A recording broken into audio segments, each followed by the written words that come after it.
Hey everyone! Ready to dive deep into the world of Batas sa aking kamay? Released on June 4, 1987, this film has sparked endless discussions, and today, we're uncovering every thrilling detail. If you enjoy this deep dive, don't forget to hit that like button. It really helps us grow. And for more incredible movie explorations and hidden gems, subscribe to the channel. Now, let's unravel the magic behind this cinematic masterpiece. In the mid-1980s, the Philippine film industry was undergoing a transformation, with filmmakers seeking to explore more complex narratives and characters. It was during this period that Batas sa aking kamay emerged, offering a fresh take on the action genre by intertwining themes of justice, corruption, and personal vengeance. Directed by Mike Mocaling, the film starred the iconic Fernando Poe Jr., FPJ, as Dario, a dedicated police officer whose life is turned upside down by a series of tragic events. The film opens with Dario investigating a series of hijacking incidents, uncovering a network of corrupt officers involved in criminal activities. As he delves deeper into the case, Dario becomes a target himself, with his family suffering devastating losses, including a bomb explosion that kills his mother and critically injures his wife. These personal tragedies fuel Dario's quest for justice, leading him to confront his corrupt superiors and expose the systemic corruption within the police force. What sets Batas sa aking kamay apart from other action films of its time is its exploration of moral ambiguity. Dario, portrayed by FPJ, is not a typical hero. He is a man pushed to the edge by personal loss and betrayal. His journey raises questions about the nature of justice and the lengths one is willing to go to right a wrong. The film does not provide easy answers, instead leaving viewers to grapple with the complexities of Dario's choices and the consequences that follow. The supporting cast delivers strong performances, with Charo Santos, Mario Montenegro, Xandro Zamora, and Eddie Garcia adding depth to the narrative. Each character brings a unique perspective to the story, highlighting the various facets of the justice system and the individuals who navigate it. The chemistry between the cast members enhances the film's emotional impact, making the audience invest in the characters' fates. Visually, the film employs a gritty, realistic style that mirrors the harsh realities of the world it portrays. The cinematography captures the urban landscape of Manila, emphasizing the contrast between the city's bustling exterior and the corruption festering beneath. The use of lighting and camera angles adds to the film's tense atmosphere, drawing viewers into Dario's world of danger and deceit. The musical score, composed by Hernani Cuenco, complements the film's tone, with its samba melodies underscoring the emotional weight of the narrative. The music enhances key scenes, amplifying the tension and drama as Dario confronts the challenges in his path. Upon its release, Batas sa aking kamay resonated with audiences, becoming a cultural phenomenon in the Philippines. Its portrayal of a man fighting against a corrupt system struck a chord with viewers, reflecting the societal issues of the time. The film's success at the box office and its critical acclaim solidified its place in Philippine cinema history. In conclusion, Batas sa aking kamay is more than just an action film. It is a compelling exploration of justice, morality, and the human spirit. Through its complex characters, engaging narrative, and thought-provoking themes, the film offers a cinematic experience that continues to captivate audiences. Whether you're a fan of action films or interested in exploring the depths of human emotion, Batas sa aking kamay is a film worth watching and reflecting upon. In the bustling streets of Manila, where the line between right and wrong often blurs, Police Major Dario Santiago stands as a beacon of integrity. His dedication to justice is unwavering, even as he navigates the murky waters of a police force riddled with corruption. Dario's world is one where loyalty is tested, and the cost of righteousness is steep. Dario's journey takes a personal turn when his father, a retired police officer, is found murdered. The case is shrouded in mystery, but Dario's instincts tell him that the truth lies within the very institution he serves. As he delves deeper into the investigation, he uncovers a network of corrupt officers exploiting the system for personal gain. This revelation sets the stage for a battle that will pit him against those he once called colleagues.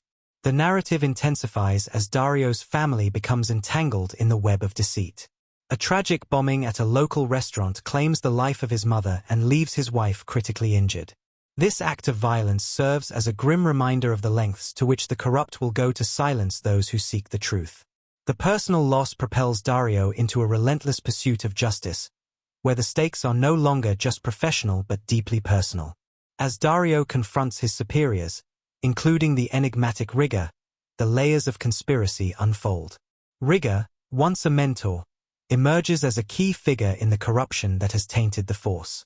The tension between Dario and Rigger escalates, culminating in a series of confrontations that test Dario's resolve and challenge his moral compass. The film's cinematography captures the gritty essence of urban life, juxtaposing the neon glow of the city with the shadowy dealings that occur within its confines. Each frame serves to immerse the audience in a world where justice is a commodity and truth is a rare currency. In a pivotal moment, Dario faces a moral dilemma that forces him to question his beliefs and the very system he has sworn to uphold. This internal conflict adds depth to his character, portraying him not just as a law enforcer but as a man grappling with the complexities of right and wrong. The narrative builds towards a climactic showdown, where allegiances are tested and the true cost of justice is revealed. In the end, Dario's journey is not just about bringing criminals to justice but about reconciling his ideals with the harsh realities of the world around him. Batas' aking kamay is more than just an action-packed thriller. It is a poignant exploration of morality, loyalty, and the personal sacrifices made in the name of justice. Through its compelling storyline and complex characters, the film offers a narrative that resonates with audiences long after the credits roll. Absolutely. Let's take a deep dive into the characters of Batas' aking kamay and how their journeys shape the film's emotional core and intensity, all while weaving these insights into a compelling, continuous narrative. At the center of it all is Dario Santiago, played by the legendary Fernando Poe Jr., a man who epitomizes both stoic strength and inner turmoil. Dario starts the film as a model police officer, disciplined, courageous, and unwavering in his pursuit of justice. He believes in the law, in the system, and in doing what's right. But this belief is slowly and painfully tested as he discovers that the very institution he serves is infested with betrayal. FPJ's portrayal of Dario is nothing short of mesmerizing. With his trademark calm, commanding presence, he doesn't need lengthy dialogue to convey what his eyes and body language already scream. This is a man haunted by duty, devastated by loss, and driven by a fire that's far more personal than procedural. The turning point for Dario comes not in a shootout or confrontation, but in the quiet devastation of losing his mother to a bombing meant for him, and seeing his wife severely wounded by the same act of violence. These moments peel away the layers of his belief in the system, transforming him from a dutiful officer into a man willing to take justice into his own hands. His transformation isn't sudden. It simmers, intensifies, and ultimately erupts as he realizes that justice, if left in the hands of the corrupt, will remain nothing more than a myth. Opposite him is Colonel Rigger, played with chilling poise and menace by Garcia. Rigger is not your typical antagonist. He's a former mentor, a father figure in many ways to Dario, which makes his betrayal all the more brutal. Garcia delivers a performance that feels cold yet captivating. His character doesn't shout his evil from the rooftops. Instead, Rigger operates with calculated silence, a master manipulator who cloaks his corruption in authority and seniority. He believes in power above justice, control above fairness. The deeper we go, the more we see how he justifies his actions. He doesn't see himself as the villain, but as someone simply getting ahead in a system that rewards cunning over morality. The dynamic between Dario and Rigger is one of the film's most emotionally layered elements. It's a slow-burning confrontation between idealism and cynicism, trust and treachery. Every moment they share on screen crackles with tension, as the viewer watches the painful unraveling of what was once a bond built on mutual respect. Supporting Dario through his journey, both emotionally and thematically, is his wife, played by Charo Santos. She's more than just the protagonist's anchor. She's the emotional heart of the story, representing everything Dario stands to lose. Her quiet strength, her moments of fear and resilience, and her ultimate victimization in the bombing highlight just how high the stakes are. Charo Santos brings a delicate balance of grace and vulnerability, making the audience feel every bit of Dario's pain through her suffering. She is the mirror of the life Dario is trying to protect, and eventually, the life he fights for. Another figure who leaves a lasting impression is Mario Montenegro's character, a senior officer whose complicity is masked by years of respectable service. He stands as a symbol of systemic decay, the kind of character who chose silence over resistance, who quietly enables the system's rot. Montenegro portrays this role with quiet dignity, hinting at a man who might have once believed in justice but who long ago surrendered to the machine. And then there's the child, portrayed by Glazer Herradura, who, in a performance that earned her the Best Child Actress award, brings an innocence and heartbreak to the story that cuts deep. Her scenes with FPJ are tender and humanizing, reminding us of what's at stake beyond the shootouts and chases. She represents the future Dario is trying to safeguard, a reason for him to keep fighting even when the battle seems unwinnable. The brilliance of Batas' aking kamay lies in how these characters don't exist in isolation. They are woven tightly into each other's arcs, bound by choices, circumstances, and the crumbling ideals they either cling to or abandon. Each character, whether on screen for minutes or through the entire runtime, plays a vital role in shaping Dario's world. They reflect different paths, what he could become, what he has lost, and what he must protect. Ultimately, it's not just the plot twists or action sequences that make this film unforgettable. It's the emotional resonance of these characters. Their motivations are clear, their arcs earned, and their transformations feel real. By the time the credits roll, it's not just a story of good versus evil you've watched unfold. It's the story of people, flawed and desperate, navigating a world where justice doesn't come easy, and where doing the right thing might cost you everything. That emotional truth is what makes Batas' aking kamay linger long after the screen fades to black. In the 1987 Filipino action thriller Batas' aking kamay, directed by Mike Relon Mocaling, the narrative is rich with subtle references, foreshadowing, and symbolic elements that enhance the storytelling and reward attentive viewers. The film's title, Batas' aking kamay, translates to the law in my hands, reflecting the protagonist's journey from a law-abiding officer to someone who takes justice into his own hands. This title serves as a constant reminder of the central theme, the moral complexities of justice and the personal cost of upholding it. Throughout the film, the cinematography plays a crucial role in foreshadowing events and highlighting character transformations. The use of lighting and camera angles often mirrors the protagonist's internal struggles. For instance, scenes depicting Dario Santiago's descent into moral ambiguity are often shot with shadows obscuring his face, symbolizing his loss of clarity and the blurring of ethical lines. The film also employs symbolic imagery to deepen its themes. The recurring motif of mirrors reflects the duality of characters, particularly Dario, who grapples with his identity as both a law enforcer and a man seeking personal vengeance. Mirrors are used in scenes where characters confront their own reflections, symbolizing moments of self-realization and moral reckoning. Another significant symbol is the recurring appearance of the color red, particularly in scenes involving violence or moral transgression. This color serves as a visual cue for the audience, signaling moments where characters cross ethical boundaries or face the consequences of their actions. The film's narrative structure also contains elements of foreshadowing. Early scenes that depict Dario's interactions with his family and colleagues subtly hint at the personal sacrifices he will make in his quest for justice. These interactions set the stage for the emotional and moral dilemmas he will face as the story unfolds. Additionally, the film's pacing and editing contribute to its thematic depth. The deliberate pacing allows for moments of introspection, where characters reflect on their choices and the paths they have taken. These moments are often juxtaposed with intense action sequences, highlighting the tension between personal morality and professional duty. In conclusion, Batas' aking kamay is a film that rewards attentive viewers with its layered storytelling, rich symbolism, and thoughtful foreshadowing. By paying close attention to these elements, viewers can gain a deeper understanding of the characters' motivations and the film's exploration of justice and morality. Let's step behind the curtain and dive into the strange, thrilling, and little-known world behind the making of Batas' aking kamay. While the film may be remembered for its intense action, gripping narrative, and the magnetic presence of Fernando Poe Jr., the journey to bring this 1987 classic to life was anything but ordinary. Production began in the mid-80s, during a time when the Philippine film industry was booming, but also deeply constrained by budgetary limitations, political shifts, and on-the-ground realities that often forced filmmakers to get creative.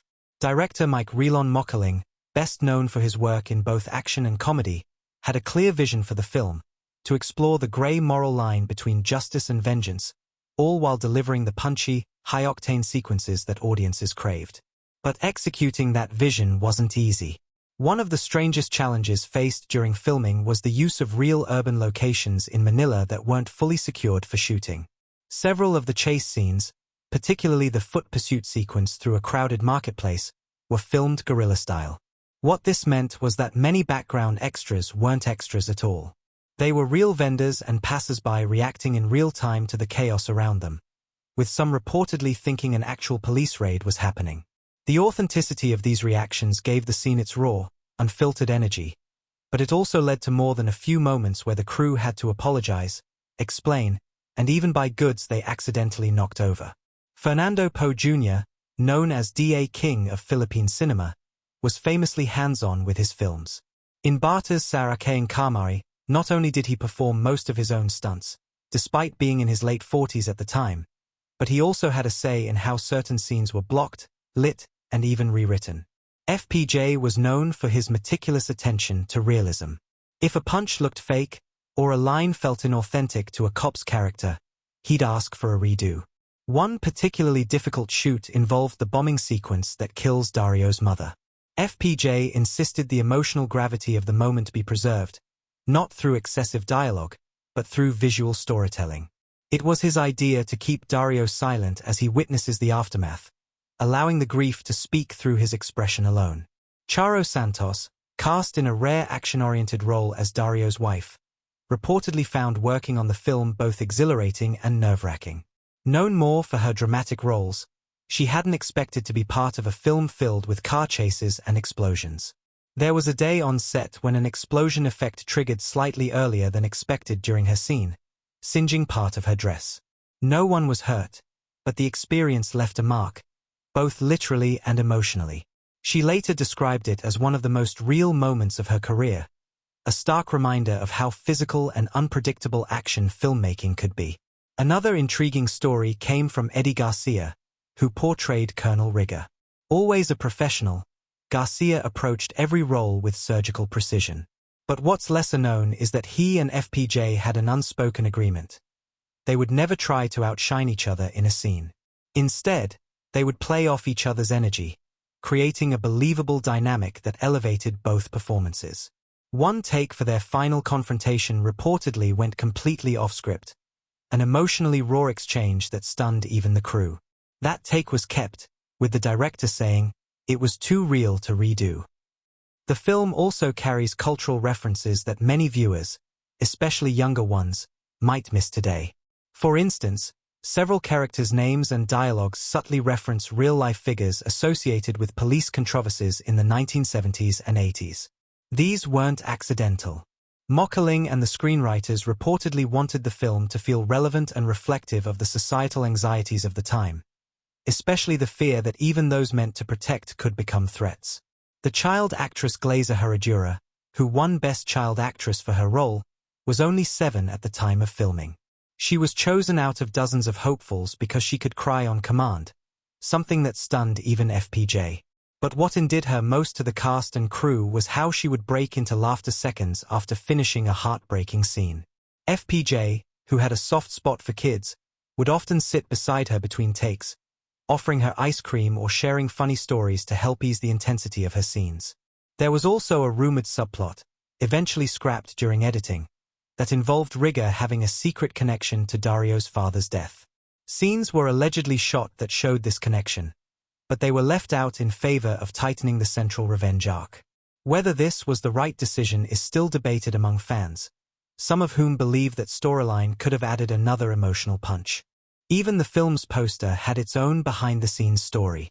The iconic image of FPJ with a gun in one hand and a child in the other was originally meant to show him holding a badge. But after an early test screening, producers realized audiences responded more emotionally to the image of him protecting the girl. So the artwork was reworked to reflect that protective instinct, aligning more with the film's core theme. Perhaps one of the most poignant aspects of the production is what the film represents in FPJ's filmography. Batas aking kamay came at a time when FPJ was shifting from straightforward action hero to more morally complex characters. The film's darker tone and ethical dilemmas were a reflection of his own growing concerns with how justice was portrayed on screen. It was part of a broader effort to evolve the action genre in Philippine cinema, something he championed until his final roles. And while the film enjoyed success, it wasn't without its critics. Some conservative sectors at the time criticized the movie for glorifying vigilante justice. In response, Mokaling said, "It's not about promoting violence, it's about showing what happens when the system fails the people who believe in it." That line has since become a popular quote among fans and has even appeared in essays analyzing Philippine cinema's response to real-world corruption. When you watch Batas aking kamay today, with the knowledge of these behind-the-scenes stories, it feels even richer. Every glance, every action scene, every quiet moment of grief or rage becomes more than just a performance. It becomes a window into a complex production powered by passion, collaboration, and a deep desire to say something meaningful. So the next time you revisit this classic, remember, what you're seeing on screen isn't just a movie, it's the result of unpredictable stunts, improvised moments, near misses, creative disagreements, and the tireless effort of a team determined to leave their mark on history. And they absolutely did. In Batas aking kamay, each pivotal moment is carefully crafted to serve both the emotional journey of its characters and the larger thematic exploration of justice, vengeance, and moral ambiguity. The film's power lies not just in its fast-paced action sequences but in the quiet, emotionally charged moments that slowly build up the tragic fall of its protagonist, Dario Santiago. Every scene holds significance, whether it's the subtle foreshadowing of tragedy, the explosive outbursts of violence, or the deeply personal moments of loss and realization that shape Dario's internal struggle. These moments are where the true emotional depth of the film lies, and where its most critical themes are brought into stark, painful clarity. One of the most striking scenes occurs early in the film, when Dario is still a principled lawman, doing his job with quiet dedication. The sequence, a small but intimate family moment, captures Dario interacting with his wife and child. While on the surface it may seem like an ordinary domestic scene, it subtly establishes the stakes of the story. The simple joy of Dario's family life is imbued with a sense of foreboding, a gentle undercurrent of tension that hints at the inevitable destruction of that peace. There's a lingering shot of the family's laughter, but it's framed in a way that keeps Dario partially in the shadows. His smile is there, but it's distant, as though even in this moment of happiness, he is disconnected, already beginning to sense that his life will soon be defined by something darker. The significance of this scene lies not just in the emotions it evokes, but in its symbolic function. It's a quiet moment of innocence before the brutal intrusion of corruption and violence. In many ways, this scene acts as the calm before the storm, foreshadowing the personal cost of Dario's journey toward vengeance. It subtly sets up the internal conflict he will face, torn between protecting his family and seeking justice, and ultimately discovering that both may not coexist in the world he's navigating. Then there's the shocking and devastating bombing scene. When Dario's mother is killed and his wife is gravely injured in a bombing orchestrated by his former mentor, Colonel Rigger, the entire emotional tone of the film shifts. This moment is a clear turning point, marking the end of Dario's belief in the system and the start of his descent into vengeance. The bombing is brutal and chaotic. Its unexpectedness adds to the horror of the event. But beyond its shock value, this moment is a poignant reflection of the film's central theme: the consequences of corruption, not just on society at large but on the personal lives of those who believe in it. Dario, who once believed in law and order, is left helpless, his family shattered, and his faith broken. The bomb itself is a symbol of the violence and betrayal that are about to take over his life, but it also represents the shattering of innocence, not only for Dario but for the audience as well. As the story progresses, the film moves into darker territory, both thematically and emotionally. Dario's pursuit of justice becomes increasingly personal, and his interactions with Colonel Rigger are charged with layers of bitterness and regret. One scene that particularly stands out occurs when Dario confronts Rigger for the first time after realizing that the corruption runs deeper than he initially thought. The confrontation is a masterclass in tension. The framing is tight, the space between the two men narrowing with each exchanged word, their verbal sparring like a slow burn leading to an inevitable explosion. What makes this scene so powerful is the depth of betrayal Dario feels. Riga isn't just a corrupt officer. He's the man who once mentored Dario, the one who taught him the ropes of law enforcement.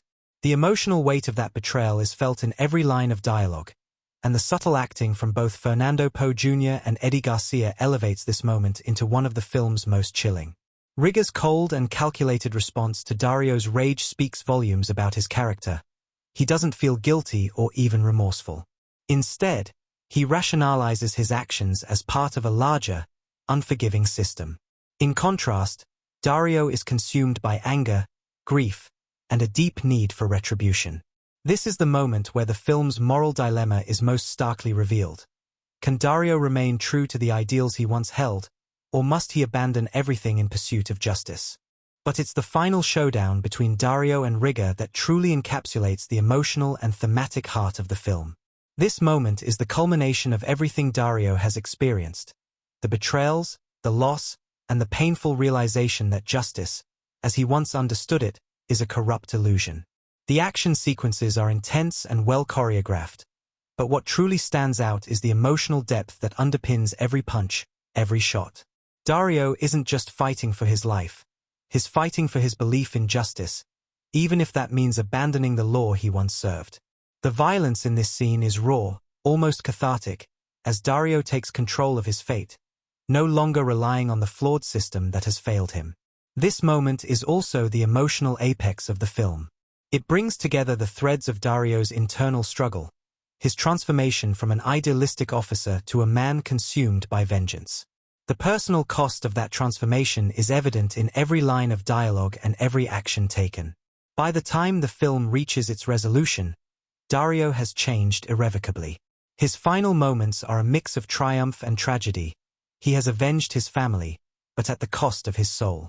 There's no clear sense of victory, only a hollow acknowledgement that in seeking justice, he has lost something far greater. The final image of the film, where Dario stands amid the ruins of his world, is a powerful one. It's a moment that perfectly encapsulates the film's exploration of justice and morality. Dario may have achieved his goal, but the weight of his actions is too heavy to bear, and the final shot reflects the emptiness that follows the pursuit of vengeance. It's a tragic reminder that justice, when left unchecked, can be a double-edged sword. Batas aking kamay isn't just a film about a man seeking justice. It's a deeply emotional and philosophical exploration of the consequences of that pursuit. From the quiet family moments to the explosive action sequences, the film continuously asks whether justice can ever truly be achieved in a world as corrupt and flawed as the one Dario inhabits. Every critical scene, from the bombing of his family to the final confrontation with Riga, serves as a stepping stone in Dario's journey, each one bringing him closer to the painful realization that in seeking justice, he may have lost more than he gained. These moments aren't just plot points, they are the emotional, thematic, and philosophical core of the film, shaping the overall experience and leaving the audience to wrestle with the same questions of justice, vengeance, and morality that Dario himself faces. Behind the making of Batas aking kamay lies a unique combination of creative risk-taking and technical innovation that helped elevate the film beyond the realm of a typical action thriller. While its story of justice, vengeance, and betrayal was already compelling, the film's production team was determined to push boundaries, both in terms of visual storytelling and the way action sequences were conceived and executed. What resulted was a film that not only captivated audiences with its emotional depth but also pushed the limits of what was possible in Filipino cinema at the time. One of the first innovations was the use of urban locations as part of the film's gritty, almost documentary-like realism. Most action films of the era were shot in controlled environments, studios or set pieces built specifically for the movie's needs. But director Mike Mokaling, who had an uncanny understanding of the pulse of Philippine society, chose to immerse the characters and story in the real streets of Manila. The streets were not just a backdrop but an integral part of the narrative. Every alley, every rundown building, and every crowded market was a stage for the characters' personal dramas to unfold. The choice of location added an authenticity that heightened the emotional impact of the scenes, especially in the high-tension sequences where characters must navigate the chaos of urban life. However, shooting in such real-world settings presented its own set of challenges. Often, the crew had to deal with unpredictable elements. For instance, in one of the film's pivotal chase scenes, the actors, particularly Fernando Poe Jr., known for doing his own stunts, had to chase down a suspect through a labyrinthine series of back alleys. The tight streets of Manila provided a sense of claustrophobia, adding to the intensity of the chase, but this also meant that the actors and crew had to constantly adjust to changing conditions. During one particular sequence, an unexpected rainstorm hit, turning the narrow streets into slippery rivers. Rather than halt production, the team decided to use the rain to their advantage, incorporating it into the scene to increase its visual drama and chaos. This unexpected shift became one of the most talked-about moments of the film, turning what could have been a production setback into one of its defining features. Another groundbreaking element of the film's production was its action choreography. At a time when many Filipino action films relied on the same predictable fight sequences, Batas sa aking kamay sought to create more intricate and emotionally grounded action scenes. The film's fight choreography was designed not just for spectacle but for emotional resonance. Every punch, every shot fired, and every explosion was carefully planned to serve the character's arc rather than just be an isolated display of physical skill. In one memorable fight sequence, Fernando Poe Jr.'s character, Dario, faces off against a group of corrupt officers. What makes this fight stand out isn't just the hand-to-hand combat but the way the action is framed and shot. The camera follows Dario's every move, immersing the audience in his sense of rage and desperation. But rather than relying on rapid cuts or flashy effects, the camera remains steady, allowing the raw intensity of the physical struggle to unfold in real time. The result is a scene that feels both visceral and emotionally charged, a perfect reflection of the character's journey. But the choreography wasn't just about the physical fight scenes. A unique aspect of the film's action sequences was the deliberate pacing used in certain moments to allow tension to build gradually. For instance, there's a scene involving a tense standoff between Dario and his former mentor, Colonel Rigger. Unlike other films where such confrontations might be resolved with a quick action-filled resolution, this scene takes its time, creating a palpable sense of dread. Every pause, every hesitation from Dario or Rigger heightens the tension, making the eventual confrontation feel earned and full of emotional weight. This slower-paced approach to action set Batas sa aking kamay apart from other films of its genre, establishing it as not just a tale of action and violence but as a meditation on the emotional cost of justice and vengeance. In terms of visual style, the film's cinematography played a crucial role in enhancing the narrative. Director of photography, DP, Reynaldo Bing Tumbacan made deliberate choices to reflect the themes of moral ambiguity and inner conflict that ran throughout the story. The lighting in Batas sa aking kamay often alternates between harsh and soft, mirroring the character of Dario himself. At times, he is bathed in light, symbolizing his moments of clarity and integrity. But in his darkest moments, when he is grappling with revenge, the shadows take over, obscuring his face and reflecting the internal chaos he is experiencing. This interplay of light and shadow became a visual shorthand for the character's evolution, and it deepened the film's exploration of his psychological state. Moreover, the film's color palette played a significant role in conveying the darker elements of the story. The frequent use of the color red, in particular, became a symbol of violence, corruption, and moral transgression. Whether it was the flashing red lights of police sirens, the blood spilled during fight scenes, or the ominous crimson of Dario's suit during key confrontations, red visually marked moments when the character crosses a line or faces a fundamental ethical dilemma. This use of color wasn't just superficial. It was designed to enhance the thematic concerns of the film and ground the audience in the psychological weight of each character's choices. One of the most impressive technical achievements of the film came in the form of its sound design. The sound department worked tirelessly to capture the raw energy of the Manila streets, incorporating the background hum of the city's noise into the action scenes to add a sense of immersion. This was particularly effective during scenes of tension, where the cacophony of urban life clashed with the intimate, personal stakes of the characters. In one early sequence, The sound of a distant car engine is layered with the sound of Dario's breathing, creating a subtle but effective metaphor for his growing internal conflict. As the film progresses and his decisions become more drastic, the sound design grows increasingly layered, blending street noise with the sound of impending violence. By the time the film reaches its climax, the audience is enveloped in a symphony of chaos, reinforcing the idea that Dario's world, and by extension, his mind, has been utterly consumed by the forces of corruption and vengeance. The film also included cutting-edge special effects for the time. While modern audiences might be used to high-tech explosions and CG-enhanced visuals, Batas sa aking kamay used practical effects that felt immediate and grounded. The fire effects in the final confrontation were all done using live pyrotechnics, creating a visceral sense of danger and realism. Likewise, the film's stunt work was both daring and realistic.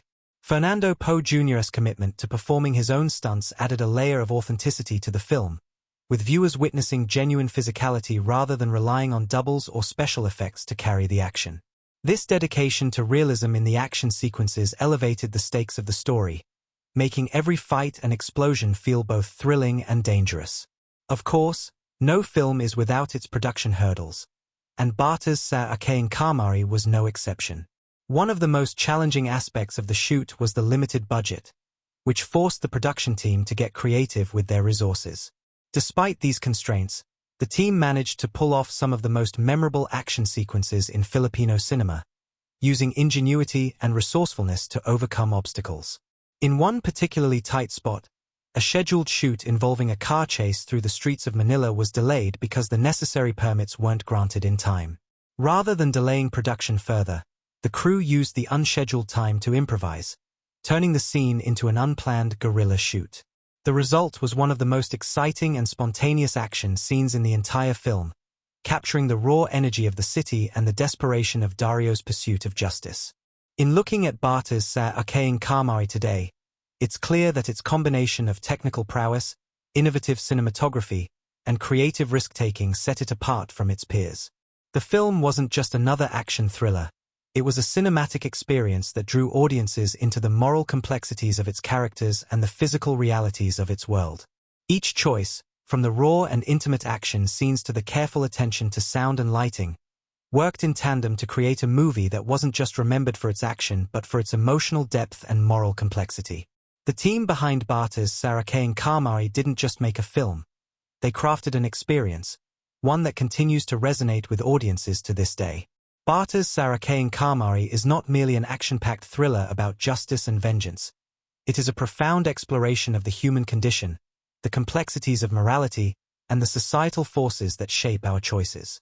Beneath its gritty exterior and intense action sequences lies a rich tapestry of themes, symbols, and social commentary that offers a reflection of the realities of life in a world where justice is often elusive and corruption runs deep.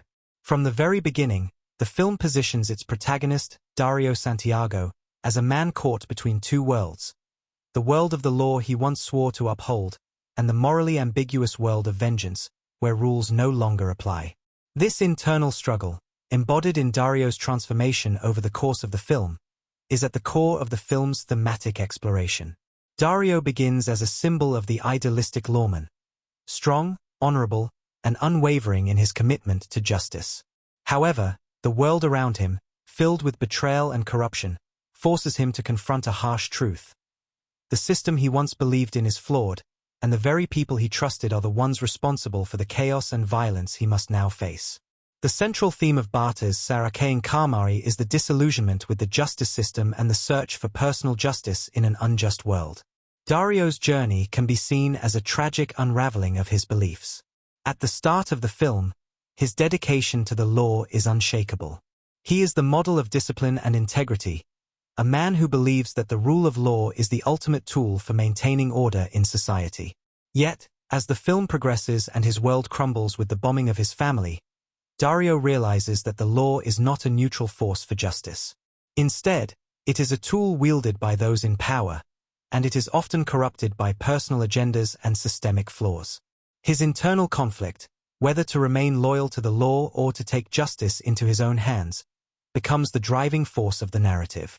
As Dario transforms from a dutiful lawman into a vengeful, almost nihilistic figure, the film asks a difficult question. What happens when the law fails?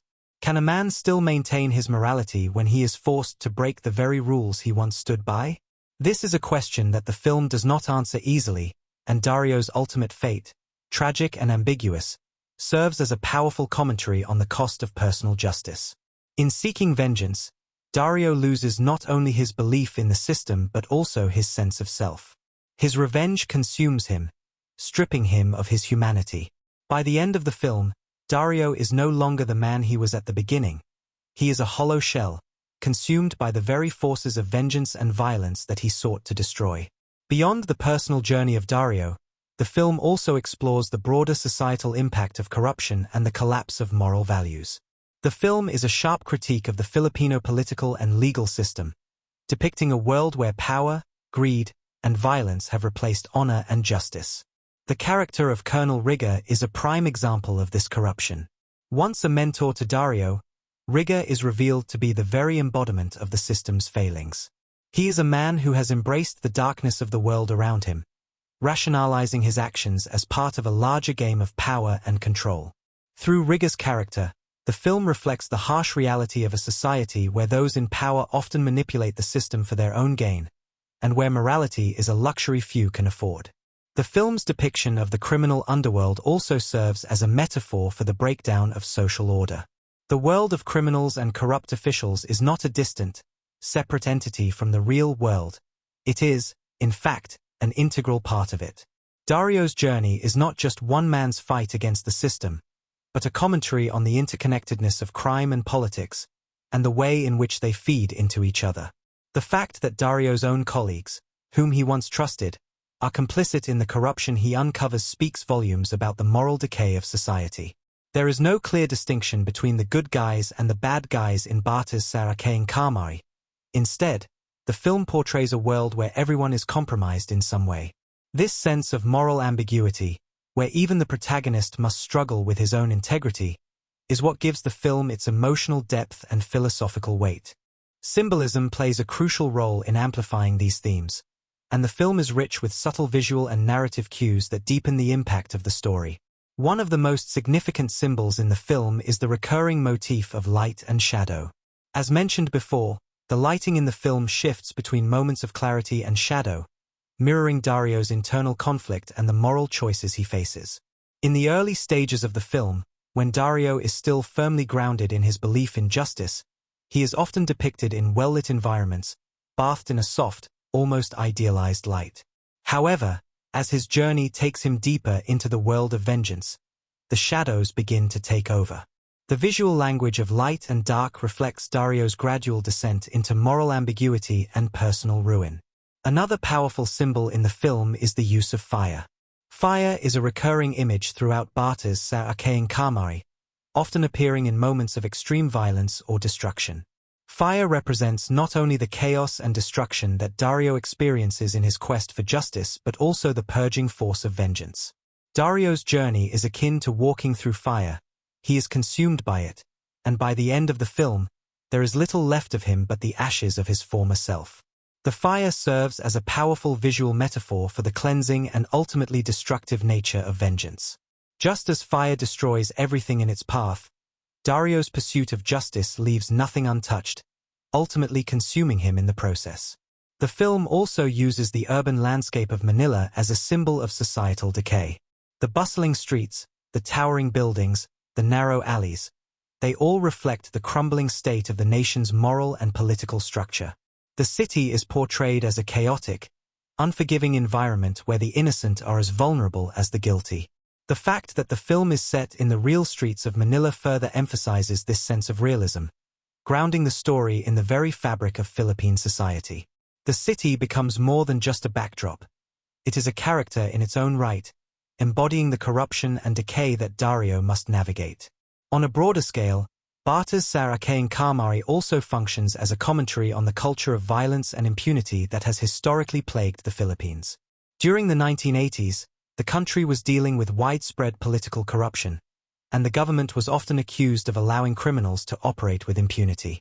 The film, in many ways, mirrors the public sentiment of that time, a feeling of helplessness in the face of an overwhelming and corrupt system.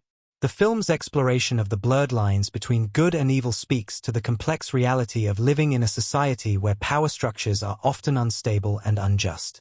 The fact that Dario, a figure of authority, has to step outside the law to find justice highlights the frustration and disillusionment felt by many Filipinos during that period. At its heart, Batas sa aking kamay is a meditation on the nature of justice and the cost of moral compromise. It asks whether it is possible to stay true to one's principles in a world that constantly tests them, and whether true justice can ever be achieved when the system is broken. Through its portrayal of Dario's journey, the film delves into the complexities of moral decision-making and the consequences of seeking justice outside the law. The tragic end of Dario, where he has achieved his goal but at the cost of his own humanity, serves as a sobering reminder that in the pursuit of justice, we may lose what is most essential to us. Ultimately, Batas sa aking kamay is a film that speaks to the heart of human nature. It explores the idea that the fight for justice is not simply a battle between good and evil but a deeply personal and often painful struggle to maintain one's integrity in a world that is far from black and white. The film's themes of disillusionment, moral compromise, and the consequences of vengeance resonate not just within the context of its story but also with the larger societal issues it reflects. By blending these universal themes with rich symbolism and a sharp critique of the world around him, the film leaves a lasting impression on its audience, encouraging reflection long after the final credits roll. Batas sa aking kamay is not just a movie. It is an immersive experience that pulls viewers into its world through its masterful use of cinematic techniques, visual storytelling, sound design, and music. These elements are not mere technical tools. They are integral to the narrative, deepening the emotional impact and enhancing the thematic exploration of justice, corruption, and personal transformation. The film's visual style, cinematography, and editing work hand in hand to draw viewers into the gritty streets of Manila, while its sound design and music add another layer of atmosphere, reinforcing the inner turmoil of the characters and the tension of the story. From the opening frame, the audience is immediately introduced to the film's distinctive visual style. The use of lighting and shadows is not just a technical choice but a visual language that speaks to the character of Dario Santiago, played by Fernando Poe Jr. In the early scenes, Dario is bathed in soft, natural light. The daylight scenes, especially those set in the open streets or in the courtroom, present Dario as a figure of clarity, justice, and moral integrity. These early moments make him appear as a beacon of hope amidst a chaotic world. However, as the story progresses and Dario begins to descend into his personal quest for vengeance, the lighting shifts. His environment becomes darker, more shadowed, reflecting his inner conflict and moral ambiguity.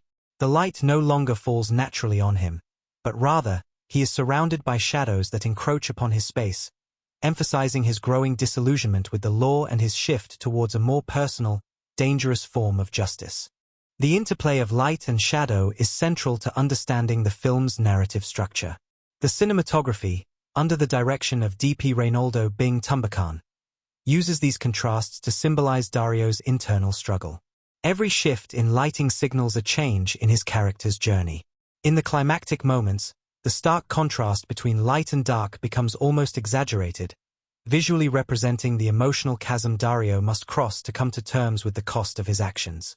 By using light and shadow so effectively, the film visually tracks Dario's descent from a man of the law to someone whose moral compass is irrevocably skewed by his pursuit of vengeance.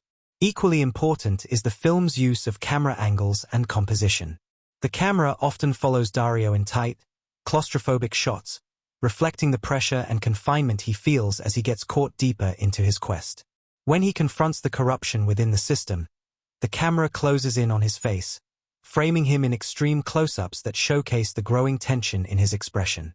This creates an intimacy between the character and the audience, making Dario's internal struggle palpable.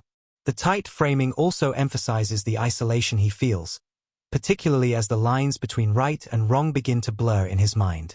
It is through these shots that the film connects the personal with the political, suggesting that Dario's moral journey is not just about one man's choices but is also indicative of the larger societal breakdown he is experiencing.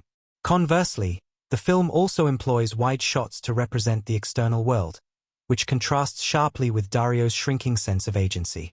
These shots often depict Manila's urban landscape in all its chaotic glory, showing the sprawling, crowded streets, the densely packed buildings, and the constant movement of people. The city, in these moments, becomes a symbol of the overwhelming forces that Dario must confront. But as the story moves forward, the camera becomes more fluid, shifting perspectives and offering more dynamic, sweeping shots that reflect Dario's increasing desperation. The visual language here speaks volumes about the sense of control, or lack thereof, the character feels. In the early stages, when he still believes in the law, he is shown in wide, controlled shots, almost as if he is part of the system. But as the law fails him, the visual style mirrors his unraveling, pulling him, and the audience, into a more chaotic, fragmented world. The editing style in Batas' aking kamay also plays a crucial role in building tension and shaping the film's pacing.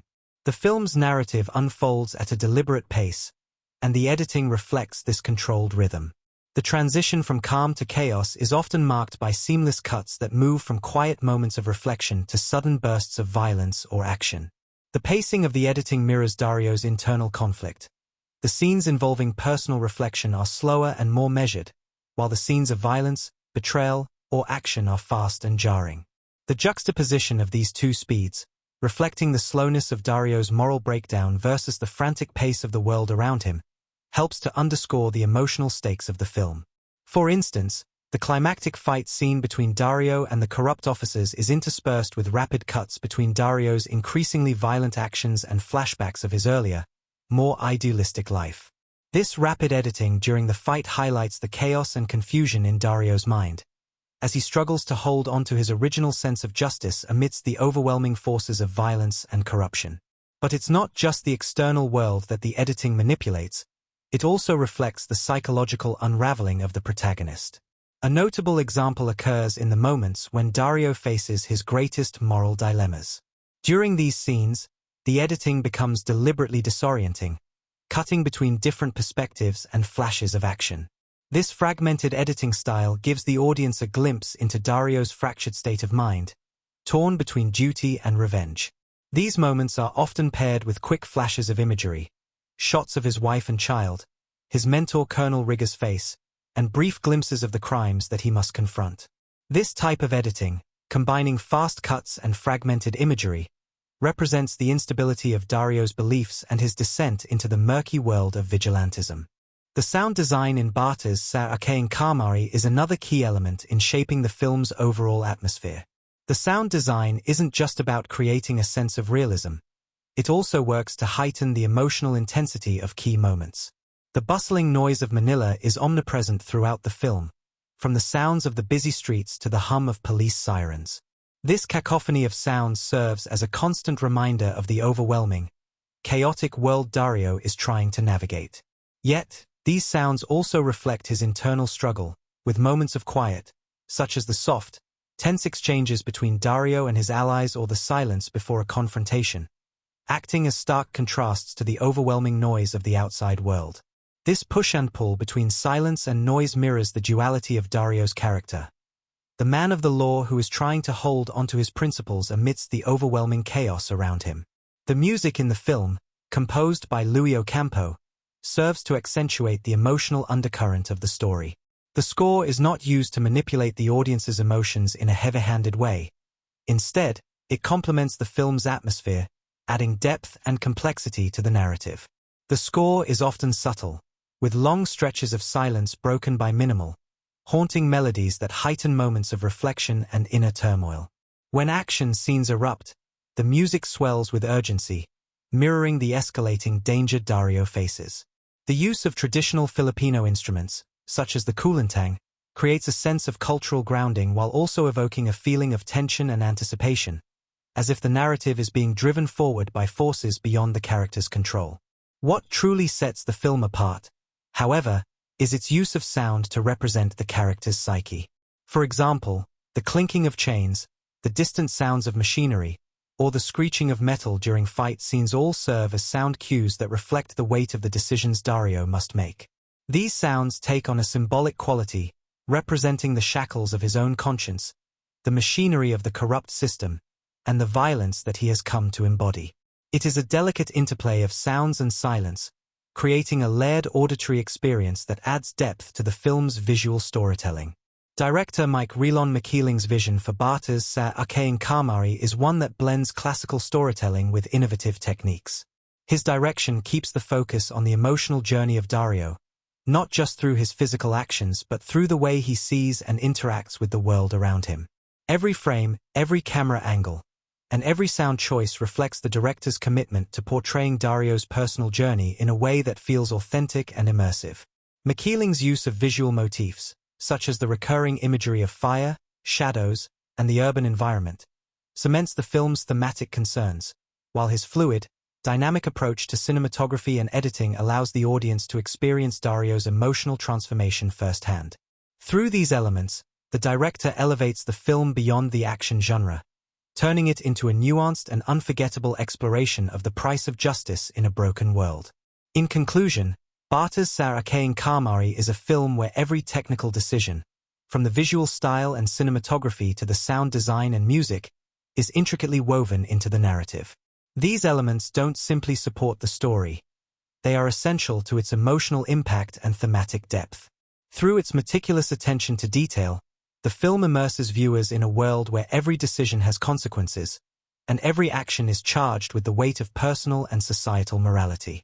By using cinematic techniques to amplify the emotional stakes of the story, the film becomes a rich, multi-layered experience that lingers long after the credits roll. Continues Batas sa aking kamay is not just a film. It is an indelible part of the cinematic and cultural fabric of the Philippines. Its influence stretches far beyond its genre and its time, echoing through the years as it continues to shape the way filmmakers and audiences understand action, drama, and the complexities of justice. As a pivotal moment in Philippine cinema, it carved out a space where bold storytelling could meet gripping action sequences, and where cultural commentary was delivered through the visceral intensity of film. Looking at its legacy, it's clear that the film's impact transcends its initial release, permeating popular culture and shaping the way stories of morality, crime, and redemption are told in Filipino cinema to this day. The film's lasting significance begins with its place within the genre of action dramas. At the time of its release in 1987, the Philippine film industry was dominated by formulaic action films that, while successful in their own right, often followed predictable paths of glorifying violence and focusing on simplistic depictions of good versus evil. Batas sa aking kamay stood apart by weaving a deeper narrative into its action framework. While it certainly delivered the intense shootouts and high-stakes confrontations that audiences craved, it also embedded a sharp critique of the police system, corruption, and moral ambiguity within its structure. This was a departure from the typical action film of the era, which usually portrayed law enforcement as purely virtuous figures, untainted by the systemic problems they often fought against. In this sense, the film's storytelling became a template for future films that dared to push the boundaries of action cinema by incorporating socially relevant issues. Batas sa aking kamay carved a new lane for gritty realism in Philippine action films, where characters were not simply caricatures of heroism but layered individuals struggling with internal and external conflicts. The film blurred the lines between hero and villain, often forcing viewers to question what it meant to be a good person in a world where the systems meant to uphold justice were deeply flawed. Its exploration of corruption, personal vengeance, and the consequences of abandoning moral principles influenced many subsequent filmmakers who began to incorporate these themes into their own works, forever changing the landscape of Philippine action cinema. The film's impact on filmmaking in the Philippines extended beyond its narrative structure and genre-defying approach. It also marked a significant moment in the technical evolution of the industry. The use of cinematography, sound design, and editing in Batas sa aking kamay was a game-changer. At the time, the Philippine film industry was still grappling with technical limitations and budget constraints, often relying on straightforward, conventional filmmaking techniques. Yet, Batas sa aking kamay utilized these constraints as a strength, with the filmmakers finding innovative ways to tell the story through visual and auditory elements.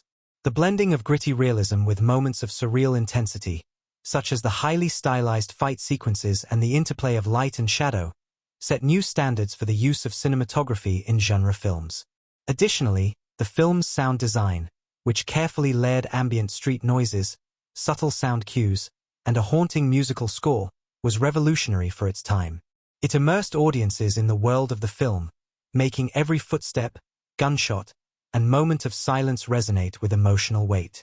The decision to not just rely on the visual but to use sound as a tool for building tension and exploring the internal states of characters has since become a hallmark of modern Filipino filmmaking, with directors using this approach to create immersive cinematic worlds.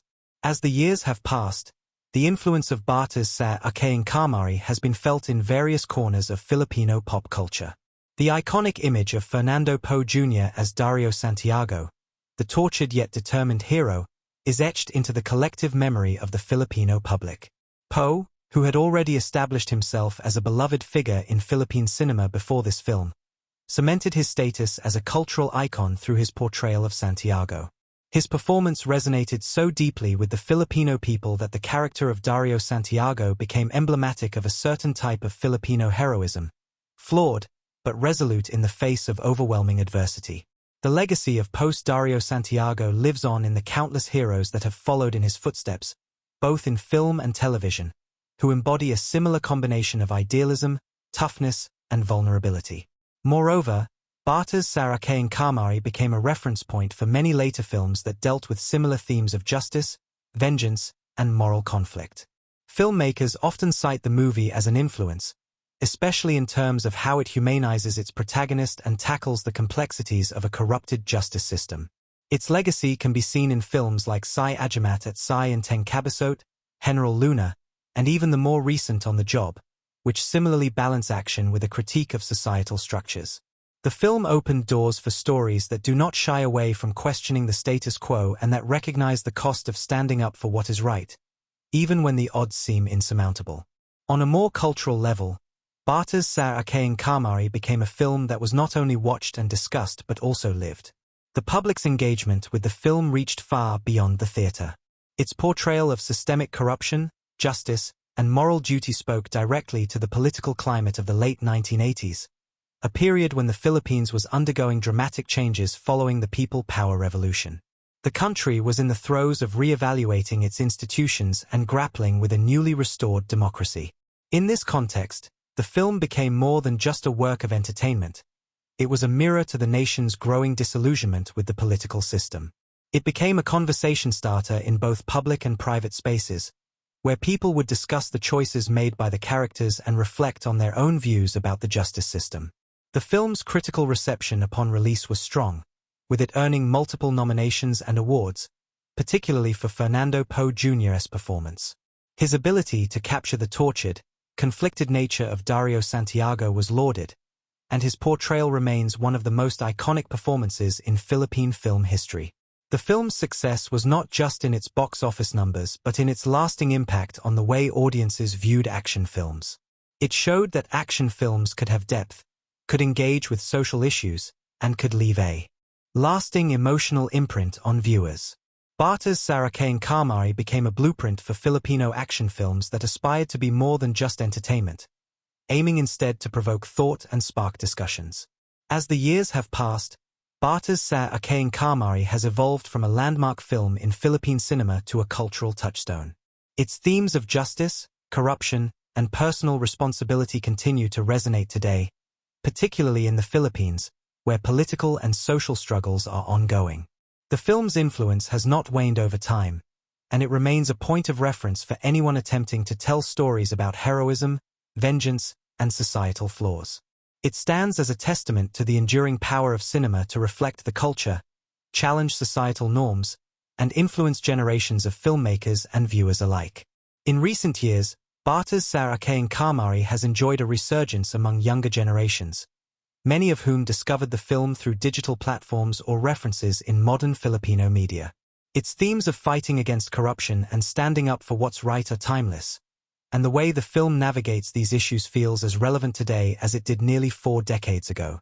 This ongoing relevance speaks to the strength of the film's storytelling, its characters, and its ability to speak to the Filipino soul in a way that transcends time. Looking ahead, it's clear that Batas sa aking kamay will continue to be a foundational film in the landscape of Philippine cinema. Its legacy lives on not just in the work of filmmakers who have been inspired by its bold approach to genre, but in the ways it continues to shape the discourse around justice, morality, and the complex interplay between the two.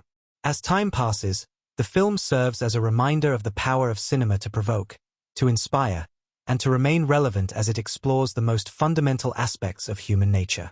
Through its exploration of a morally complex world, Batas sa aking kamay continues to challenge audiences to examine the price of justice, and whether, in the end, any cost is too high.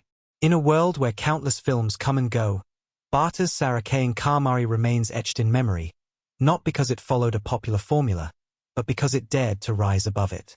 It's a film that doesn't just entertain, it confronts, questions, and challenges.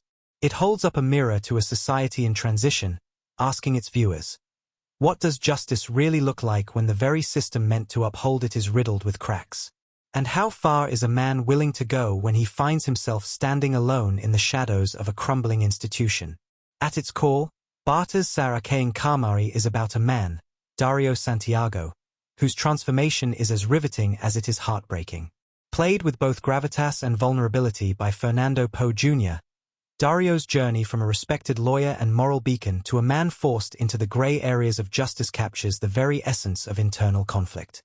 He is not a superhero, nor is he a vigilante without remorse. He is human, torn by grief, guided by principle, and eventually hardened by the failures of the system he once trusted. It's this rich character arc that grounds the film, making it not only a gripping action story but also an intimate character study. And yet, Dario is only part of the equation. The film stands out because of the world it builds around him, a world so familiar, so grounded in the reality of 1980s Manila, that it transcends fiction. From the dense, chaotic city streets captured through striking cinematography, to the institutional decay mirrored in dialogue and set design, Batas sa aking kamay uses every element at its disposal to immerse the audience. It's a story told not just through words and action, but through light, shadow, silence, and sound. Even the smallest details, like the way a corridor echoes under hurried footsteps or the way a slow zoom into Dario's face reveals the weight he carries, are deliberate choices that pull viewers deeper into the narrative. The emotional heft of the film is amplified by its unforgettable supporting cast. Every role, from Vilma Santos' quiet yet powerful presence as Maria, to Tony Mabase's complex turn as Colonel Rigger, serves a purpose. These characters are not mere side notes. They are reflections, obstacles, or echoes of Dario's own inner turmoil. Their relationships with him evolve, fracture, and sometimes redeem themselves, giving the story emotional peaks and valleys that feel earned and raw. Yet, what truly sets the film apart is its refusal to offer easy answers. The justice Dario seeks comes at a cost. The vengeance he exacts does not heal his grief. And the laws he once upheld cannot save him from becoming something he once despised. In the film's final moments, we're not given a clean resolution. We're left with questions, with silence, with a look in Dario's eyes that tells us there's no going back. It's this haunting ambiguity that stays with viewers long after the film ends, challenging them to confront their own notions of right and wrong. The cultural and cinematic legacy of Batas sa aking kamay is undeniable. It not only elevated the genre, it redefined it. It showed that action could be more than bullets and brawls. It could carry soul. It could carry weight.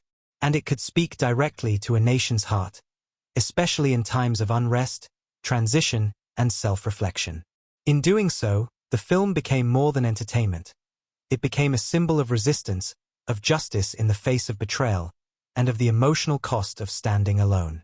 Batas sa aking kamay, 1987, directed by Mike Relon Mocaling and starring Fernando Poe Jr., FPJ, is a Filipino action film that delves into themes of justice, vengeance, and moral ambiguity. The story follows Major Dario Santiago, a police officer who takes the law into his own hands after his family becomes victims of a heinous crime. The film has garnered a rating of the 6th of August, 10 on IMDb, indicating a generally favorable reception from audiences. This score reflects the film's compelling narrative and FPJ's powerful performance, which have been praised for their emotional depth and intensity. Critics have highlighted the film's exploration of complex moral dilemmas, particularly the protagonist's internal struggle between upholding the law and seeking personal revenge. The supporting cast, including Eddie Garcia, Charo Santos, and Mario Montenegro, have been commended for their strong performances, adding depth to the film's portrayal of corruption and justice. Visually, the film employs effective cinematography to enhance its gritty atmosphere, using lighting and camera angles to emphasize the gravity of the situations. The editing ensures a tight narrative, maintaining suspense throughout the film, while the musical score complements the action sequences, heightening the emotional impact of key scenes. Batas sa aking kamay stands out in the action genre for its nuanced portrayal of justice and morality. The film challenges the notion of right and wrong, presenting a protagonist who, despite his noble intentions, resorts to extreme measures. This moral complexity adds a layer of depth to the narrative, prompting viewers to reflect on the consequences of one's actions. In conclusion, Batas sa aking kamay is a thought-provoking action film that combines intense storytelling with strong performances and technical prowess. Its exploration of justice, corruption, and personal loss makes it a standout piece in Filipino cinema. The film's ability to engage audiences and provoke thought ensures its place as a significant work in the action genre. There's a reason films like Batas sa aking kamay don't fade with time. They weren't created just to entertain for a few hours and then be forgotten. They were built to echo, to speak to different generations in different ways. And when you watch it now, decades after its release, it still holds power. Its questions are still urgent. Its heartbreak still feels fresh. And its message, that justice, real justice, is never black and white, rings louder than ever in a world still struggling with the same moral ambiguities. Fernando Poe Jr.'s performance remains one of the most grounded, heartbreaking portrayals of moral dissent in Philippine cinema. What's fascinating is how he never plays Dario as a one-dimensional hero. He lets the cracks show. He lets the rage simmer instead of explode. And he understands something that many modern actors tend to forget. Sometimes, silence says more than a monologue ever could. There's a moment, near the end of the film, where Dario looks into the mirror, blooded, eyes hollowed out by grief and rage, and for a few seconds, everything you need to know is in that gaze.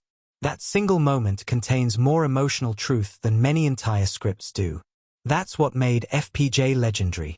That's why his legacy continues to inspire long after the camera stopped rolling. But let's not forget that this was also a bold, almost rebellious film for its time. In the late 80s, just after the Marcos regime had fallen, the Philippines was in a state of reckoning. People were grappling with ideas of law, power, and responsibility. And here comes a film that doesn't coddle its audience with heroic propaganda. It shows them the cracks, the rot, the weight of compromise. Batas sa aking kamay put those fears and frustrations on screen and made people feel seen. It was cathartic. And sometimes, that's more powerful than any ending wrapped up in a neat little bow. Technically, the film broke ground, too. The cinematography wasn't flashy, but it was calculated. There's a grit to every frame, a heaviness that almost makes you feel the Manila heat and tension bleeding through the screen. The pacing is deliberate, not in a hurry to rush through anything. Director Mike Relon Mocaling had the confidence to let moments breathe. He understood that sometimes, stillness is just as intense as motion. And that pacing, paired with the film's sparse but powerful use of sound, created an atmosphere that felt as real as it was raw. But more than its technical achievements, the reason the film continues to matter is because it taps into something deeply human. The urge to set things right, even when it breaks us. Dario's story is tragic, yes, but it's also empowering. He chooses to act, to push back, to challenge the status quo. And while the cost is great, the choice itself is a kind of quiet triumph. It asks the viewer, what would you do if the law failed you? Would you fight? Would you compromise? Or would you disappear? These are timeless questions, and that's why the film remains timeless. Every generation watching Batas sa aking kamay can find something of their own struggle in it. For some, it's the frustration of being unheard. For others, it's the desperation of protecting what you love in a system that doesn't care. And for many, it's the simple need to believe that justice, even flawed, even brutal, still means something. In fan circles, The film is often brought up with reverence, not just because of FPJ's involvement, but because of the emotional weight it carries. It's one of those films that stays with you, not like a catchy tune or a clever twist, but like a scar. Quiet, lingering, a reminder. It doesn't beg for applause. It demands reflection. And that, in itself, is rare. We also can't overlook the ripple effects Batas sa aking kamay had on the industry. It pushed filmmakers to aim higher. It proved that action films could have heart and depth. It showed that audiences were hungry for stories that didn't shy away from truth. That influence lives on in today's cinema, from political thrillers to independent dramas. Directors, writers, and actors still look back at this film as a turning point. A reminder that the best stories are the ones that aren't afraid to get their hands dirty. It also sparked countless debates about justice, morality, power, and whether the end really ever justifies the means. In classrooms, in living rooms, in film forums, people still talk about Dario's choices. Was he right? Was he just another broken man, blinded by vengeance? Or was he a necessary response to a system that left no other path? The fact that people are still asking those questions today is proof of the film's lasting impact. And here's the truth. Great cinema doesn't just live in theaters or streaming libraries. It lives in us. In the way it makes us question things. In the way it challenges us to think differently, feel more deeply, or even see ourselves in someone else's story. That's what Batas sa aking kamay does. That's what it's still doing. And that's why it will never truly be just a movie. Because truthfully, a film like Batas sa aking kamay doesn't just demand to be watched. It demands to be remembered. It leaves you with something. Maybe it's the sound of Dario's footsteps echoing through the halls of justice that failed him. Maybe it's the helpless look in his eyes as he realizes that the law, which once gave him purpose, is powerless in the face of grief. Maybe it's the final moment when he turns away, shoulders heavy with everything he's done and everything he's lost. Or maybe it's just the quiet silence when the screen fades to black, and you're left sitting there, not ready to move, still caught in the gravity of what you've just witnessed. That's how a film becomes legacy. Not through flash or spectacle, but through honesty. Through a story that understands pain, consequence, and the uncomfortable truths we try to avoid. And Batas sa aking kamay doesn't just deliver those truths. It dares us to face them. It's not wrapped in idealism. It doesn't hand you answers. Instead, it says, here's the world. Here's what it looks like when justice gets personal. When morality gets complicated. When the system you believed in doesn't just break you, it turns you into something you never thought you'd become. And that message, that's what keeps it alive. That's why filmmakers today still point to this film when they talk about influence. It's why students of cinema still study it for its quiet power. Why critics still use it as a measuring stick for emotionally driven storytelling within the action genre.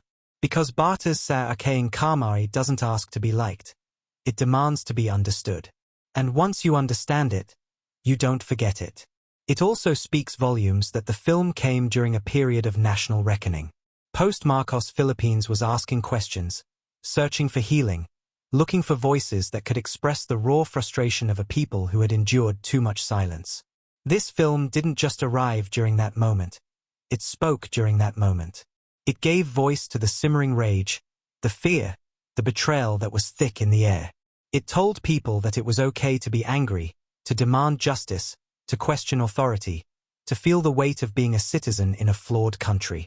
And that's why audiences embraced it then, and why they continue to return to it now. Think about how many films come out every year. Hundreds. Thousands. And yet, only a few ever stay with you. Only a handful ever become more than their runtime. Batas sa aking kamay did that. It crossed that threshold from cinema to cultural memory. From a story on screen to a shared experience, an emotional landmark, a part of who we are. And if that isn't the highest form of storytelling, what is?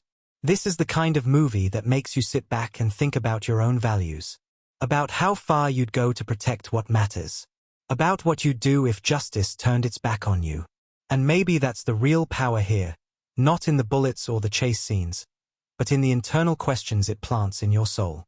Questions that grow over time. Questions you carry with you. And so, as we close this exploration, just remember, cinema isn't about escape, it's about connection. It's about looking at a character like Dario Santiago and realizing that, under different circumstances, that could be any one of us. That we're all navigating systems bigger than ourselves. That we're all just trying to do what's right in a world that doesn't always make that easy. That's the legacy of Batas sa aking kamay. Not just as a film, but as a reflection. A provocation. A challenge. It invites us to question what justice really means, and whether it can ever truly be achieved without sacrifice. It shows us that heroes aren't perfect. That doing the right thing doesn't always come with applause. And that, sometimes, standing alone is the most powerful thing a person can do.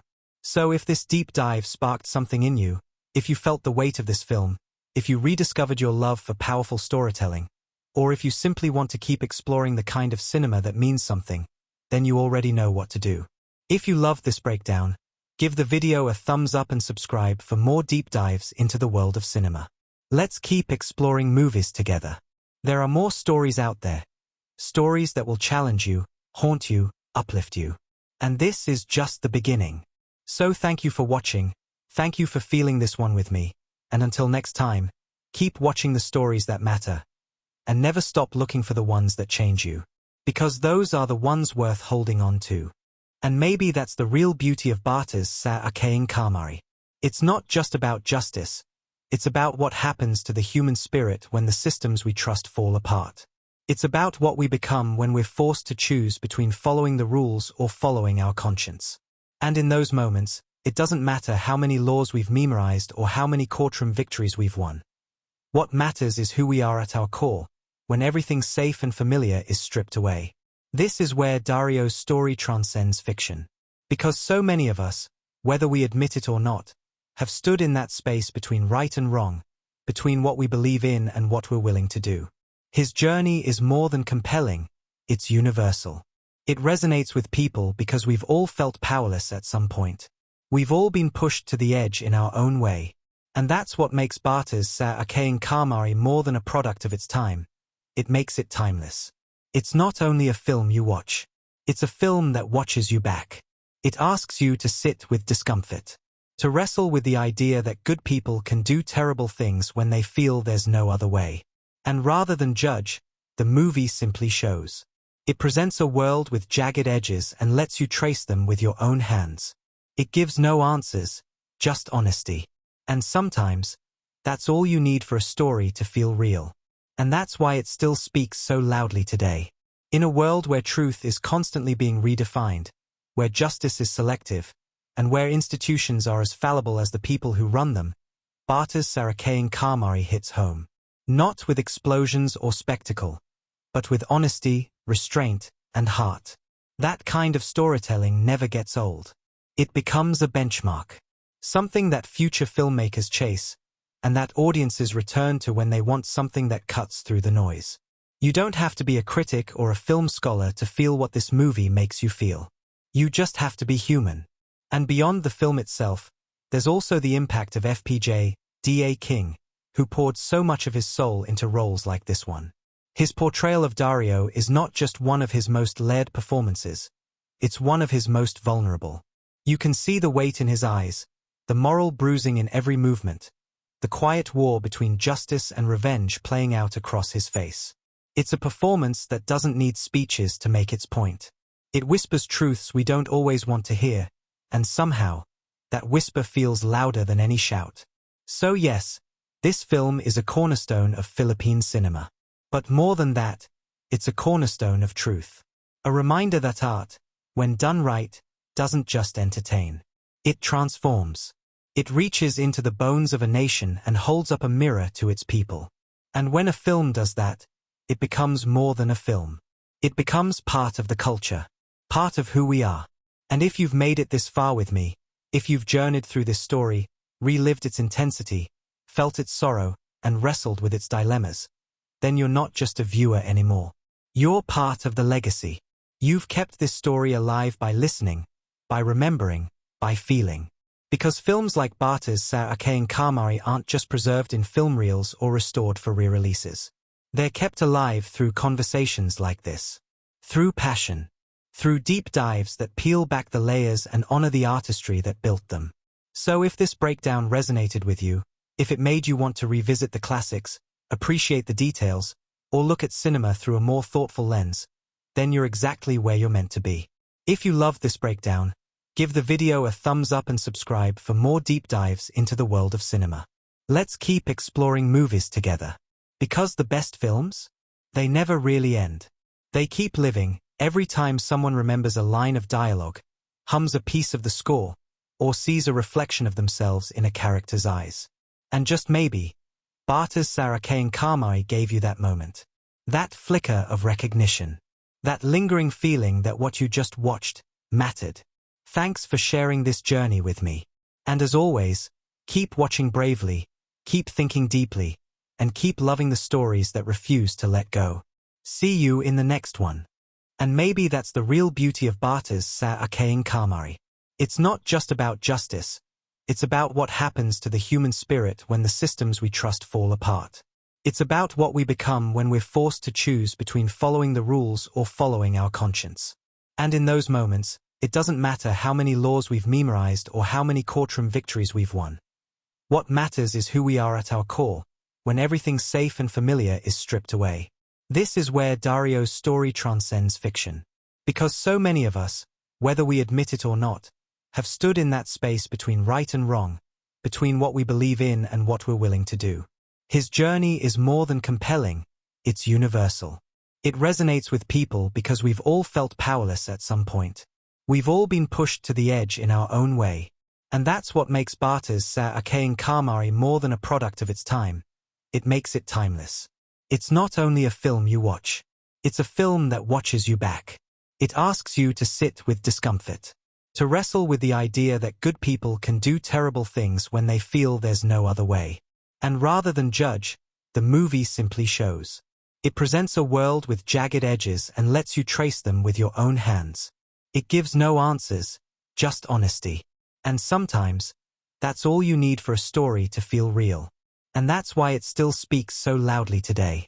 In a world where truth is constantly being redefined, where justice is selective, and where institutions are as fallible as the people who run them, Batas aking kamay hits home. Not with explosions or spectacle, but with honesty, restraint, and heart. That kind of storytelling never gets old. It becomes a benchmark. Something that future filmmakers chase, and that audiences return to when they want something that cuts through the noise. You don't have to be a critic or a film scholar to feel what this movie makes you feel. You just have to be human. And beyond the film itself, there's also the impact of FPJ, aking, who poured so much of his soul into roles like this one. His portrayal of Dario is not just one of his most layered performances, it's one of his most vulnerable. You can see the weight in his eyes, the moral bruising in every movement, the quiet war between justice and revenge playing out across his face. It's a performance that doesn't need speeches to make its point. It whispers truths we don't always want to hear, and somehow, that whisper feels louder than any shout. So yes, this film is a cornerstone of Philippine cinema. But more than that, it's a cornerstone of truth. A reminder that art, when done right, doesn't just entertain. It transforms. It reaches into the bones of a nation and holds up a mirror to its people. And when a film does that, it becomes more than a film. It becomes part of the culture, part of who we are. And if you've made it this far with me, if you've journeyed through this story, relived its intensity, felt its sorrow, and wrestled with its dilemmas, then you're not just a viewer anymore. You're part of the legacy. You've kept this story alive by listening, by remembering, by feeling. Because films like Batas aking kamay aren't just preserved in film reels or restored for re-releases. They're kept alive through conversations like this. Through passion. Through deep dives that peel back the layers and honor the artistry that built them. So if this breakdown resonated with you, if it made you want to revisit the classics, appreciate the details, or look at cinema through a more thoughtful lens, then you're exactly where you're meant to be. If you loved this breakdown, give the video a thumbs up and subscribe for more deep dives into the world of cinema. Let's keep exploring movies together. Because the best films? They never really end. They keep living every time someone remembers a line of dialogue, hums a piece of the score, or sees a reflection of themselves in a character's eyes. And just maybe, Batas sa aking kamay gave you that moment. That flicker of recognition. That lingering feeling that what you just watched mattered. Thanks for sharing this journey with me. And as always, keep watching bravely, keep thinking deeply, and keep loving the stories that refuse to let go. See you in the next one.